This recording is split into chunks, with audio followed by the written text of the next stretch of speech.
Welcome to the Rusted Garden Homestead. Today's December 1st. We've had many days of frost. Winter's pretty much here. It's time for me to put all of my beds to rest, and I want to encourage you for the last time to really try and do that. Your plants will love you for it come the spring. I want to encourage you to go and just collect leaves. The first half of the video is going to just talk about leaves, the way I collect them. The second half will show you how I put the beds right here to sleep using the leaves and some organic granular fertilizer. Nothing fancy, simple to do, very easy, and it pays dividends come the spring. So it's really important to put a lot of organic matter into your growing areas. Organic matter is the bulky leaves. It's not just organic fertilizer. It's the actual bulk of the leaves, of grass, of compost. Worms love it, soil microbiology loves it, your garden loves it, it holds water, you're working with nature. So really taking the time in winter to put down organic matter will make a big difference over the years. And you just do a little bit each year, you build up your soil, your garden gets better and better. Right. Composting is wonderful. You may not have the space, so you can kind of pick up all these leaves that you see here with a lawnmower, chop them up, and then put them right on top of your garden beds. And that will be perfect. And you will have great organic matter on top of your beds for the winter. I throw a lot of leaves right into a pen like this. That works really well. I've already put new leaves in here about a month ago. This is what it creates. The stuff down here, you can see the worms. The stuff down here is 1 year old.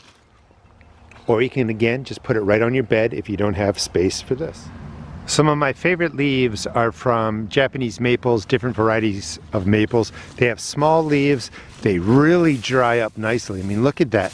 You could just scoop these up and put them right on your garden bed. These leaves are left from my maple tree here. They're a beautiful red color in the fall, and they're almost gone because this is what I've been filling up those trash cans in my bins with. Again, a beautiful leaf that crumbles up nicely.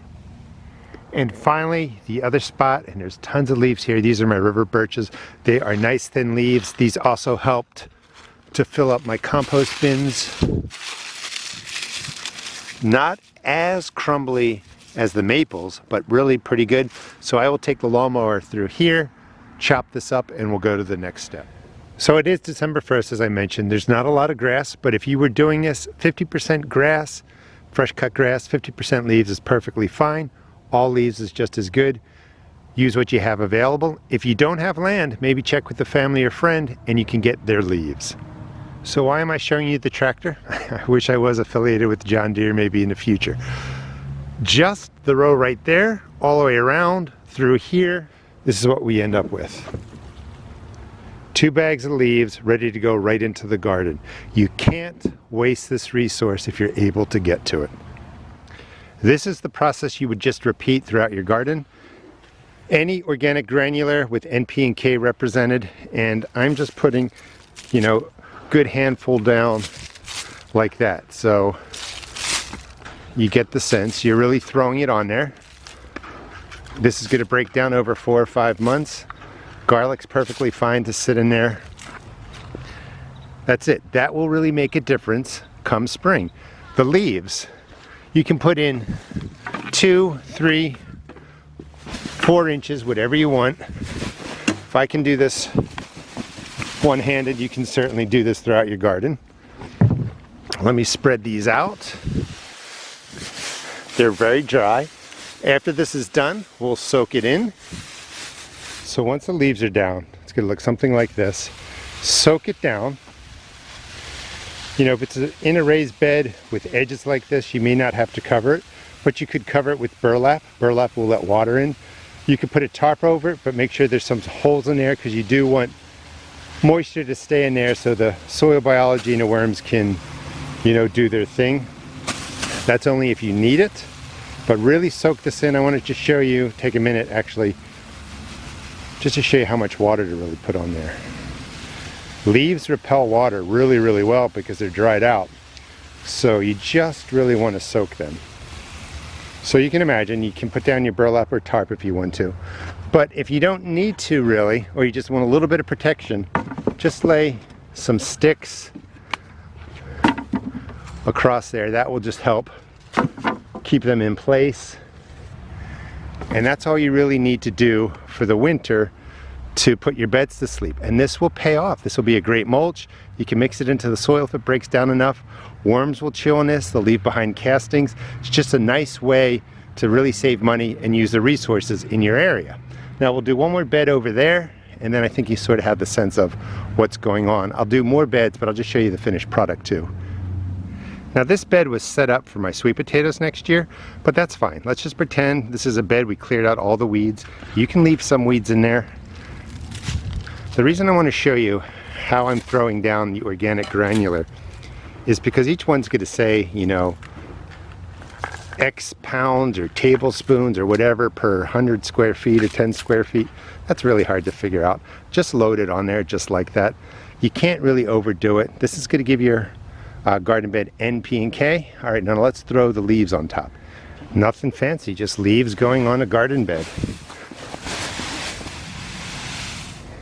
That's another bag. You can really put a lot on there. So what if they blow away? They're going to go to other parts of your garden, break down around there. So I would just water this in, throw some sticks on it, burlap, whatever, and this bed's good to go. This will be the last bed that we set up, and you could do this for a raised bed in the ground, just an earth bed. This is a 100-gallon root pouch. I saw these at my seed shop. This is being set up for potatoes. So I'm going to show you a couple of ways that you can add to amending this for potatoes. And I want to stress the whole point is if you don't have anything, just get the leaves on there. The garden will appreciate you for doing that. You're adding organic matter, which all gardens need. So here's an example of an organic fertilizer. This is a 253. That's what I'm talking about. Any organic fertilizer with an N, P, and K represented. And you're just gonna scatter that down if you have it. Notice we're not mixing it in. We'll do all that in the spring. In addition to this, I like using alfalfa pellets. It's really inexpensive to buy a 40-pound bag. It's about $15, and I just heavily sprinkle the alfalfa pellets across there. It adds some organic matter, but nothing like the leaves. Leaves are just great organic matter. Why did I say that 3 times? Because these are mostly fertilizers. Yes, they're organic and stuff like that, but it's the bulk of the leaves that the worms and the soil microbiology really love. You know, add in the alfalfa. It does add N, P, and K, but it also adds a natural growth hormone. I really like using it. I've been using it for years. Now, because these are going to be potatoes, potatoes tend to be heavy feeders. I want to replenish phosphorus. This is bone meal. This has a 17 phosphorus percentage rating in the bag. Take about a handful like this. It's really powdery. You don't want to breathe it in. And 1 handful over there. I mean, it won't hurt you, but you just don't want to breathe it in. And it's not quite a handful, but it's like as much as I can really hold without it spilling everywhere. And you just throw it in like that. This will help set this up more specifically for plants that want more phosphorus, in this case potatoes. You could do this for all your beds if you want. I just want to stress that there's no perfection here. Really getting the leaves down is the most important in any organic granular fertilizer. And then on top of this, we're going to add a ton of leaves. And this is more leaves than I need. That's fine, just let them fall to the ground. When you're doing root pouches or fabric pots, you want to lift up the sides and just tuck everything in. So this is really put to rest. I think it looks great.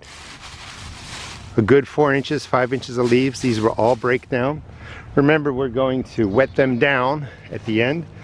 I don't want the wind blowing that away, so you can take really anything. This is just chicken wire that I had for another part of my garden.